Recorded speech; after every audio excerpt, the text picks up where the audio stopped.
పెద్దలు మాలమానాడు జాతీయ అధ్యక్షులు చెన్నై గారు, మిగతా ప్రజా సంఘాలు, కుల సంఘాల నాయకులందరికీ, బంటి కుల దురహంకార హత్య ఖండించడానికి ఇక్కడికి విచ్చేసిన అందరికీ కూడా ఉద్యమ జయభీములు.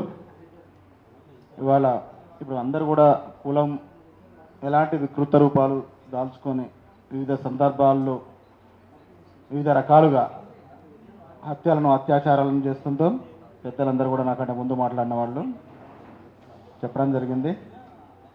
అయితే మనం ఇప్పుడు ఖచ్చితంగా ఒక రౌండ్ టేబుల్ సమావేశాన్ని ఇది పెట్టినట్టే, ఒక మనం ఏదైతే ఈ బంటి కుల దురహంకార హత్యకు సంబంధించి బహిరంగ సభ ఏదైతే పెట్టాలనుకుంటున్నామో అది ఆత్మగౌరవ సభ, లేకపోతే అన్ని కుల దురహంకార హత్యలకు వ్యతిరేకంగా జరిగే సూర్యాపేట సభ ఒకటి నిర్వహించే ముందు సూర్యాపేటలో ఒక రౌండ్ టేబుల్ సమావేశం పెట్టి అక్కడ జిల్లాలో ఉన్న అన్ని మండలాల నుంచి కూడా దళిత సంఘాల ప్రతినిధులను, వివిధ ఉద్యమ సంఘాల నాయకులను పిలిచి అక్కడ ఒక పెద్ద రౌండ్ టేబుల్ సమావేశం ముందు పెడితే బాగుంటుంది. దానికంటే ముందు అక్కడ వాళ్ళు అక్కడ జనాన్ని కూడా గ్రామాలలో సమాయత్తం చేయడానికి బాగుంటుంది అనేది ఒక సూచన. దీన్ని వీలుంటే పరిగణలోకి తీసుకోండి. అయితే గతంలో కూడా ఒకసారి ఇది ఎట్లా ఉంటుందంటే, మనం ఏదైతే ఇప్పుడు ప్రణయ్ హత్య కేసు పెద్ద ఎత్తున పోరాడబట్టి సత్వర న్యాయం జరగడానికి ఆస్కారం జరిగింది. ఆ తర్వాత మంతని మధుకర్ విషయంలో కూడా ప్రజా సంఘాలు, కుల సంఘాలు ఎక్కువ స్థాయిలో ఉద్యమించారు. తర్వాత నిర్వీర్యం అవుతున్నాయి. ఎందుకంటే ఒకవైపు బీసీలు ఇక్కడ ఎస్సీలకు మధ్య జరుగుతున్నది కాబట్టి హత్యలు ఇట్లాంటివి జరిగేసరికి ఏమవుతుందంటే కొన్ని బీసీ సంఘాలు అరే మా కులం ఉన్నాడు అంటే జనరల్గా వాళ్లకు భావాజాలం కరెక్ట్ ఉన్నా, పోరాడాలన్న తపన ఉన్నా కానీ అక్కడ కులం అనేది అడ్డు వస్తుంది వాళ్ళల్లో. అట్లా బీసీలు కలిసి రాలేకపోతున్నారు ఇట్లాంటి విషయాలలో.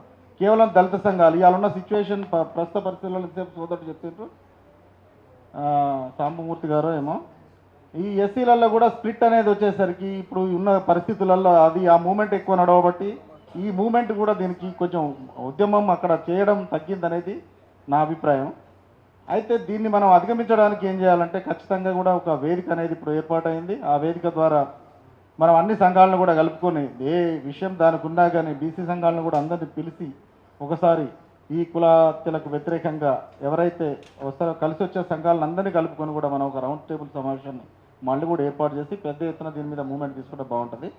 గతంలో 2008లో నేను విద్యార్థి సంఘం, మాల విద్యార్థి సంఘం ప్రెసిడెంట్గా ఉన్నప్పుడు తెలంగాణ మూమెంట్ జరుగుతుంటే రవీంద్ర భారతిలో ఒక సభ పెట్టడం జరిగింది. రాయలసీమ విద్యార్థులను పిలిచి తెలంగాణకు అనుకూలంగా చెన్నన్న గారు చీఫ్ గెస్ట్గా వచ్చేటప్పుడు మిగతా వాళ్ళందరూ ఉన్నప్పుడు ఆ సభ పెట్టినప్పుడు దాసరి కుర్మయ్య అనే వ్యక్తి ఆలేరు నాగర్ కర్నూలు, ఇప్పుడు నాగర్ కర్నూలు జిల్లాలో ఉంది ఆలేరు విలేజ్, తెలకపల్లి మండలంలో ఉంటుంది. ఆయన జస్ట్ ఇక్కడ సిటీకి వచ్చి కొంచెం ఈ తాపీ మేస్త్రి పని చేసుకొని కొంచెం ప్రశ్నించడం మొదలుపెట్టిండు. ఆయన ఊరికి వెళ్ళిండు. ఆడ వంశవర్ధన్ రావు అనే సర్పంచ్ ఉన్నాడు. ఆయన 30 ఏళ్ళు ఏకఛత్రాధిపత్యం కోట ఉంటుంది ఆయన దొర ఆ ఊరికి. ఆ కోటలోకి వెళ్ళేవాడు ప్రశ్నించేది లేదు. ఆడ రోడ్లు వేసినా వాడు ఆ రాసుడు బిల్లులు రాయడం, రోడే ఉండదు ఏముండదు.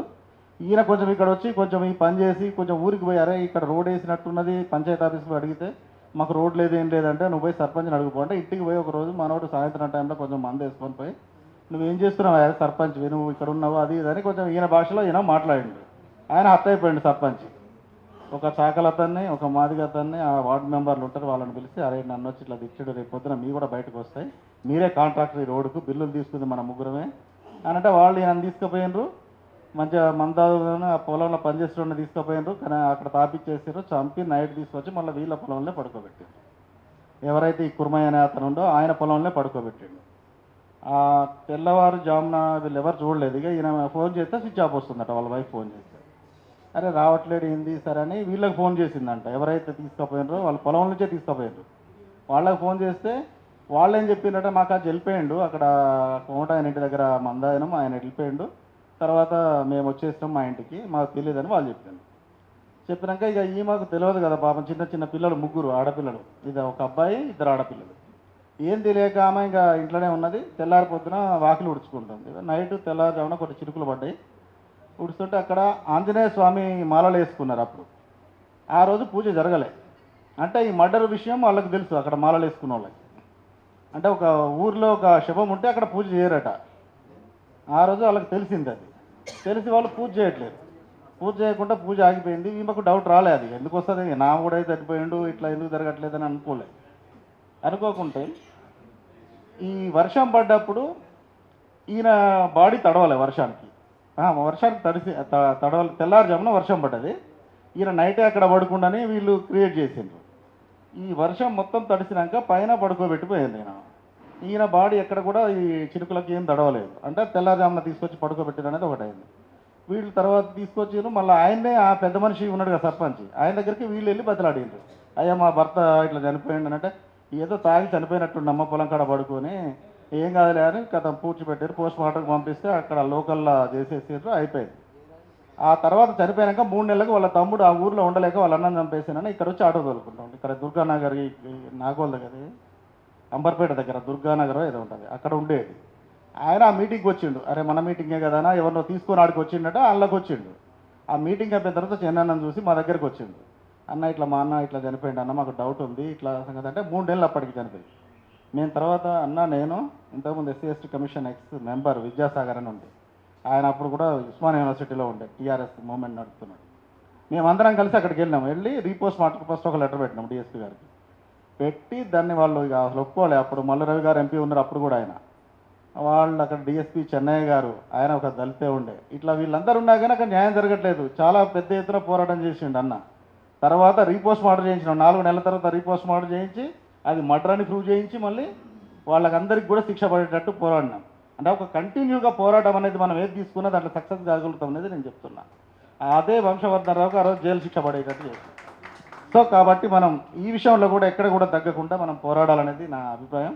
దీని మీద కార్యాచరణ ఏది తీసుకున్నా మేము మాలమానాడుగా ముందుంటామని తెలియజేస్తూ ఈ అవకాశం ఇచ్చినందుకు జై భీములు తెలియదు. జై భీములు. లేట్ అయిందని వాళ్ళు మళ్ళీ గుర్తు చేస్తున్నారు.